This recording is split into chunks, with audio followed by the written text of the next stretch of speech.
Hey everybody, welcome back to another Film of the Week. Hope you guys been enjoying the content on the channel as of late. Excuse me if you hear some noises outside, just some gardeners and stuff just doing their thing.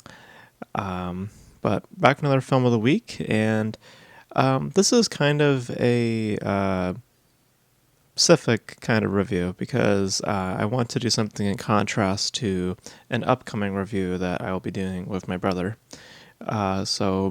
As I was recording, the latest from the Marvel Universe, that being Thunderbolts, is now officially out, and me and my brother will be seeing it. We're going to be checking it out on Tuesday because that's the cheap day. And seeing as it's basically, at least to me, like as the person from an outsider looking in, it basically looks like that of Marvel's attempt at the Suicide Squad.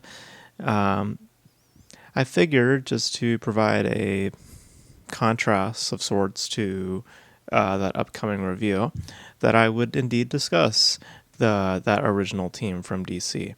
And we talked about James Gunn's version of the Suicide Squad. It was just the Suicide Squad, and I remember liking that one. It wasn't it wasn't like completely memorable, but I remember liking it enough. But the one we're going to be talking about is the one that was the originator, the original film. So we're going to discuss that film today. That film we're discussing today is Suicide Squad. This was directed by David Ayer, who you guys may be familiar with films such as Fury, which I like, and also End of Watch with Jake Gyllenhaal and Michael Pena, which I remember liking. So this is the what would be the third film in the DCEU before, of course, it was rebooted a couple of years later with James Gunn now taking the helm of it and also directing his own Suicide Squad film. But this is the original film, and this stars Will Smith, Margot Robbie, Jai Courtney, and of course Jared Leto as the Joker. But as the story goes, Amanda Waller, who is a high CIA agent, she kind of runs a lot of the operations, played by Viola Davis. She decides to assemble a team of criminals, anti-heroes, and use them basically as fodder to lead a mission that involves taking down a superpowered being that has gone a little bit mad. And through that, they assemble a team of rogues and known criminals like Harley Quinn, Deadshot, a guy named Captain Boomerang, as well as a bunch of other people here and there. And they all get thrown together, and they go on this mission and learn a little bit more about maybe a value in teamwork, a little bit more in community, and also perhaps learning of some treacheries along the way, since of course it's a team of villains. There's bound to be betrayals and a bunch of other stuff. So this is, again, like I said, the third of that original planned out DC universe, and the film, when it first came out, it was a bit of a lukewarm response, mostly that of negativity. And I think as time has gone on, there's been a lot more negativity associated with the film, specifically in just regarding just the tone, in terms of the editing, in terms of how it just moves along. And I definitely can say right up front that I definitely echo those sentiments. I mean, it's definitely a bit of a mess in terms of how it is tonally crafted, and by overall edit, it is definitely a lot left there to be desired. I think that the editor itself, I believe, was hired on based on music videos that they've done, not necessarily on the merit of them as a film editor per se. And of that in of itself, I also think illustrates quite a bit in terms of how the approach to the film was. It seems a lot more stylistic than in the vein of actually trying to create structure. And in my view, also, I think trying to not trying to, but unfortunately also leaving a lot of the substance that could be there to be pretty mute. I mean, it's a film that kind of revels in that of style. It just looks to kind of has a video game quality to it. I mean, there's like a point to when the characters are introduced, and it kind of plays off like that of a video game, and It just feels a lot like a collection of styles and just throwing it at you, and it doesn't necessarily have a lot of meaning or merit in terms of just its actual existence. Um, but it's a film that has definitely been met with a lot of criticism, and I echo a lot of those criticisms. And there's also, of course, a lot of people advocating for or at least say, online, some of the DC fanboys, they're advocating, of course, for the Air cut, because there was the Snyder cut that came with the Justice League film, and everyone's now wanting David Ayer's version, because apparently there was troubles behind the scenes with at least his version perhaps was butchered, and a lot of what we've saw in his theatrical cut is not what he envisioned. So, but that is never going to happen, obviously, because now we're in a brand new era with DC.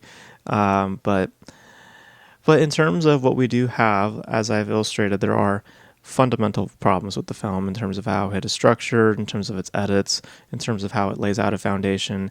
It is very much left up to style and a little bit of the flair here and there with its aesthetic, which really is not too much.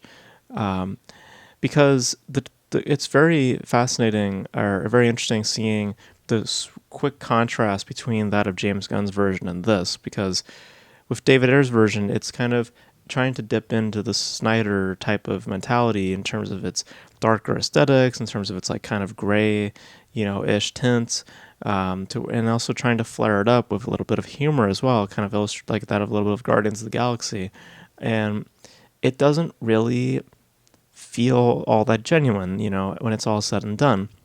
The thing that kind of holds it up for me to where I personally would say that I can't necessarily hate on the film. I don't think the film is great, but I think to say that the film is completely without merit, I think is a little bit ignorant, because I do think that some of the performances there are worth investing into. Will Smith is Will Smith. I mean, he's charismatic. He has a charm to him when he brings to his performances. Not saying the guy, is, I'm not saying that he doesn't always, some of his performances are definitely not the greatest, but he usually is supplying charm within his performances, and in this instance, he is also delivering that as well. Margot Robbie, I think, is a very convincing Harley Quinn. I think that she does a very good job in that sadistic and psychopathic, mentality, like presenting that sort of insanity. I think she does very well in that aspect, kind of a cartoonish flair to it. It's welcome, and it fits well within the confines of that character. In terms of Jared Leto, I know that there are a lot of people who don't like him, and I would agree. I definitely don't think that the vein of, first of all, how he approached the role, I think I don't agree with. But for another, I also just don't think there's a lot to that specific version. It just feels as though that in terms of a vocal performance, it seems like that Jared Leto is doing something of a different take. But in terms of just the layout of what they're doing with the character, it doesn't seem like they're actually stretching any new boundaries. It just seems like just, another Joker. And really that is, I feel, the best way to describe the film, is that there's just not a whole lot going on. It's just very, very shallow, very hollow. And a lot of the characterizations, a lot of the interplay, a lot of the opportunities within that, it really just feels as if they didn't quite execute it. It just feels like people are just kind of walking around saying things, and then there's a big climactic battle, and then the movie ends. But there's not chemistry. There's not great interplay. There doesn't feel like a sense of, resonance or, a deeper understanding of who these people are outside of just the video game intros that we got at the beginning. It just feels quite stale. And as I said before, there's apparently a lot more footage that the director had shot, and they never used it. I don't know if that may have been affecting the rating of the film movie or whatever like that, but clearly, what was cut out maybe perhaps would have been a lot more suitable and a lot more better in crafting a more engaging story. Because as it stands, it's just not good. But I wouldn't say that it's terrible. I mean, like I said, there are definitely, performances there that I can get behind. Will Smith and Margot Robbie. I think that they, bring some charm and some intrigue.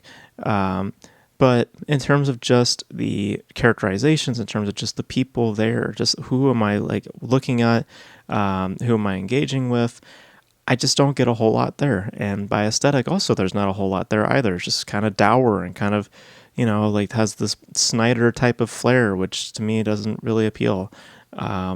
So I don't think it's necessarily good. And I can echo in a lot of the criticisms, but I won't sit here and say that it's terrible. I definitely can see why people will think that way, but I don't necessarily think that it's terrible.